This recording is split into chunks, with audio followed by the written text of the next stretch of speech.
নমস্কার, আমি সোমা। আমার আরও একটি নতুন ব্লগে তোমাদের সকলকে অনেক স্বাগত জানাই। কেমন আছো তোমরা সবাই? আশা করছি অনেক ভালো আছো। আজ রবিবার আর এখন বাজে বৈকাল 5:30। তো এখন থেকে তোমাদেরকে সাথে নিয়ে আমি আমার আরও একটি নতুন ব্লগ শুরু করলাম। রবিবারের সকালের ব্লগটা তোমাদের সাথে শেয়ার করেছি, সকাল থেকে বৈকাল পর্যন্ত। তো তোমাদেরকে বলেছিলাম যে কি পিঠে বানাচ্ছি নেক্সট ব্লগে আমি তোমাদের সাথে শেয়ার করব। তো তাই ভাবলাম এখন বৈকাল থেকে আজকের ব্লগটা শুরু করি। তো এখন আমি মুগের ডাল ভেজে নিচ্ছি। এটা আমি রাঙা আলু দিয়ে ভাজা পিঠে করব। তো এটাকে আমরা ভাজা পিঠেই বলি। রাঙা আলু মুগের ডাল একসাথে মিক্স করে সেদ্ধ করে নেব। তো তার আগে মুগের ডালটা একটু ভেজে নিলাম শুকনো খোলায়। ভেজে নেওয়ার পর ভালো করে ধুয়ে নিয়ে আর আগে থেকে আমি লাল আলু কেটে ধুয়ে কুকারের মধ্যে দিয়ে দিয়েছি। তো এর সঙ্গে মুগের ডালটাও দিয়ে দেব। একসঙ্গে একটা থেকে দুটো সিটি দিয়ে নেব। তো এটা আমি কুকারে চাপিয়ে দিয়ে এসেছি। আর অন্যদিকে এসে নারকেল কুড়ে নিচ্ছি। তো ওটা সিটি হলে আমি শুনতে পাবো, তখন গিয়ে বন্ধ করে দেব। আর এদিকে আমার নারকেলগুলো কোড়া হয়ে গেছে। তো কুড়তে অনেকটা সময় লেগে গেল, সন্ধে হয়ে গেছে। কারণ কুড়ুনিটা আমার একদম ধার নেই, পুরো ভোতা। তো তাই অনেকটা টাইম লেগে গেল। নারকেল কোড়া হয়ে গেছে আমার। আর এদিকে আমি ঘরে এসেছি। এসে ভাজা পিঠের জন্য ভাজা মশলা বানিয়ে নিচ্ছি। 1 চামচ মতো জিরে নিয়েছি আর 3টে লঙ্কা একসাথে ভেজে নিচ্ছি। আর ওইদিকে যে নারকেলগুলো কুড়লাম আমি, ওগুলো একটু গুড় দিয়ে একটু নেড়ে নিচ্ছি। কারণ কাঁচা নারকেলের পুর একদম খেতে ভালো লাগে না আমাদের।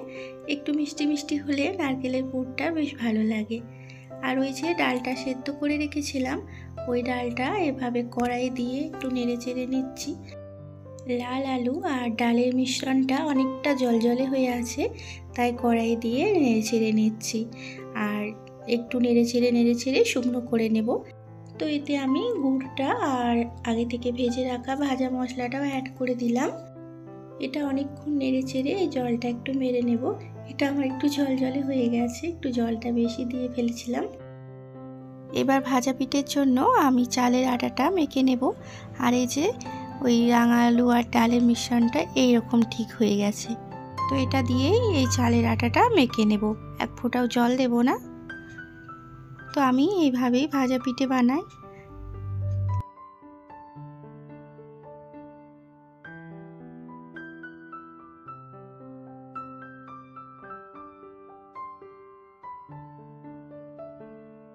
তো মাখা শেষ হতে আমি পিঠেগুলো পাকিয়ে নিচ্ছি। আর আমার সোনা দেখো আমায় এই যে গোল গোল আকার করে মানে একটু হেল্প করে দিচ্ছে, গোল গোলগুলো করে দিচ্ছে। তারপরে আমি পুর ঢুকিয়ে ওটাকে পাকিয়ে নিচ্ছি। তো এটুকু হেল্প করছে বলেই আমার অনেকটা সুবিধা হচ্ছে, আমাকে আর গোল করতে হচ্ছে না। সোজা আমি পুরটা ঢুকিয়ে আর পিঠেগুলো পাকিয়ে নিচ্ছি।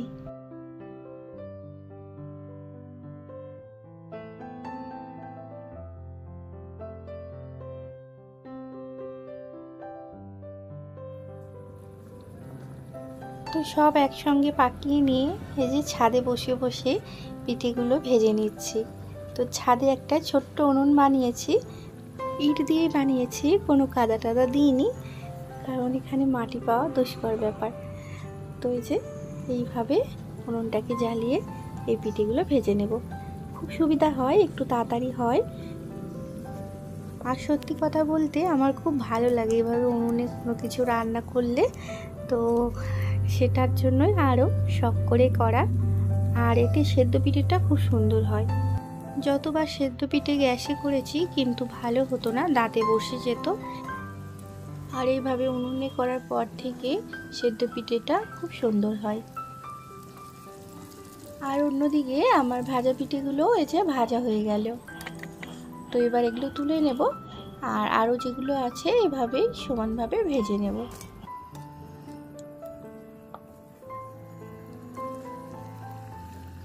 আর এদিকে দেখো উনুনের জালটা কড়া পেরিয়ে চলে যাচ্ছে, কত সুন্দর জাল হচ্ছে। তো এর জন্যই তাড়াতাড়ি হয়, আবার মানে জিনিসটাও সুন্দর হয়।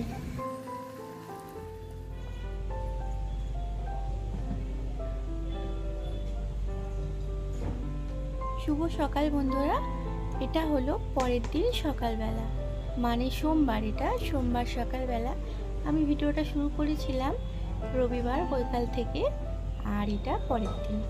তো কালকের ভিডিওটা কন্টিনিউ করা হয়নি, তাই আজকে সকাল থেকে আবার শুরু করলাম। এখন বাজে সকাল 7টা, আর আমার ভোর ভোর উঠে সমস্ত কাজ গুছানো হয়ে গেছে। বাকি ছিল কাপড় জামাগুলো ধোয়া, তো সেগুলোও ধুয়ে ফেললাম। এবার গিয়ে স্নান করে নেব।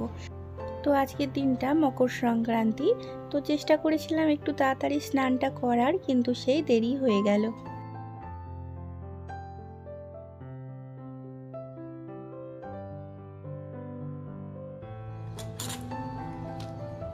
তো এই যে স্নান সেরে চলে এলাম, এবার খাওয়া দাওয়াটা করে নেব। আর কালকে তো শেয়ারই করা হলো না কি কি পিঠে করেছিলাম। সেই একভাবে বৈকাল থেকে বসে বসে মানে পিঠে করেছি, আর কিচ্ছু ভালো লাগছিল না, নিজেও একটাও পিঠে খাইনি। পিঠে টিঠে করে আলা হয়ে গিয়েছিলাম, দিয়ে শুয়ে ঘুমিয়ে পড়েছিলাম। তো এই সকালেই খেয়ে নেব, তাই সাজিয়ে নিলাম। আর এই যে গুড় পিঠে, দুধ পিঠে, সেদ্ধ পিঠে আর ভাজা পিঠে করেছিলাম। সব পিঠেই দুটো একটা করে নিয়ে নিয়েছি, আর সাথে একটু গুড় নিয়েছি। তো চলো এবার আমি খাওয়া দাওয়াটা করে নিই।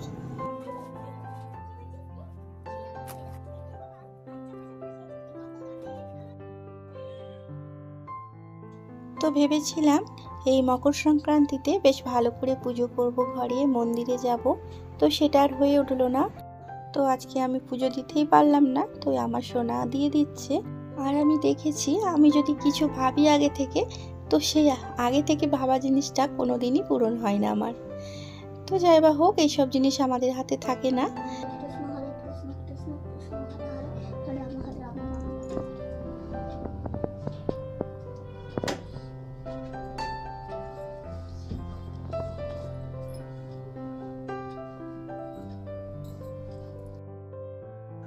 আর এদিকে আমার সোনার পুজো দেওয়া হয়ে গেল। তো দেখো কি সুন্দরভাবে গুছিয়ে ভাগিয়ে পুজো দিয়েছে।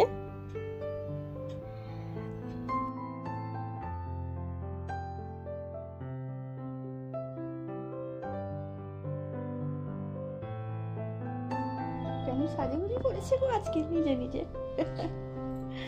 চুড়ি পরে নিয়েছো? হ্যাঁ, একা একা। এগুলো উপরে তো তোলা ছিল, তাহলে ছিল এমনিতে তো কোনোদিনও চুল আজরাও না। আজকে কেন সাজুগুজু করেছে? আজকে কি আছে?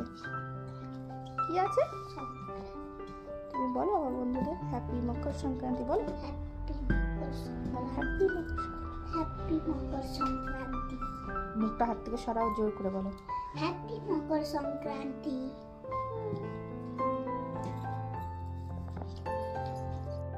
তো আমার সোনা তো তোমাদেরকে বললো হ্যাপি মকর সংক্রান্তি, তো আমারই বলা হলো না। কখন ভিডিও শুরু করেছি শেষের দিকে তোমাদেরকে জানাই মকর সংক্রান্তির অনেক শুভেচ্ছা। আর আমার এই এক পাগল দেখো, সেই সকাল থেকে ছাদে উঠে বসে আছে। আজ সকাল সকাল ঘুম থেকে উঠে গেছে ঘুড়ি উড়াবে বলে।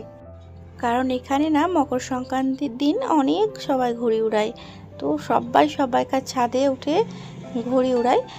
তো তাই ওরাও এখানেই থাকে। তো এখানকার মতনই সকাল সকাল উঠে যে এখনও স্নান করেনি, আর আমি ওকে স্নান করার জন্যই ডাকতে এসেছি ওপরে। তো স্নান করে বলছি যত খুশি ঘুরে উড়বি। আর আমার মেয়ে আমার সাথেই সকালবেলায় স্নান করে নিয়েছে উঠে, পুজো দেবে বলে।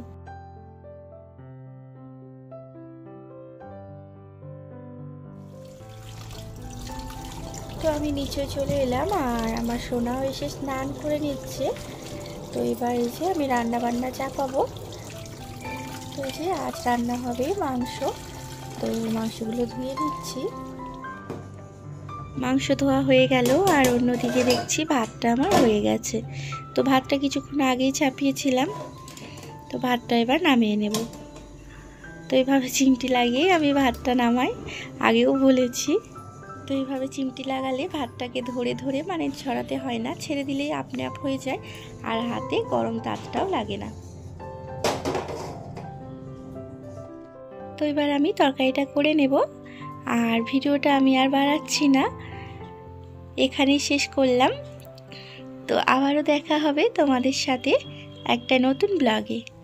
আর আমার ব্লগ যদি তোমাদের ভালো লেগে থাকে, এই ধরনের ব্লগ প্রতিনিয়ত দেখার জন্য চ্যানেলটিকে সাবস্ক্রাইব করে রেখো। তো চলো, তোমরা ভালো থেকো আর সুস্থ থেকো। আর ভালো লাগলে ভিডিওটা একটা লাইক দিয়েছো। আবারও জানাই শুভ মকর সংক্রান্তি।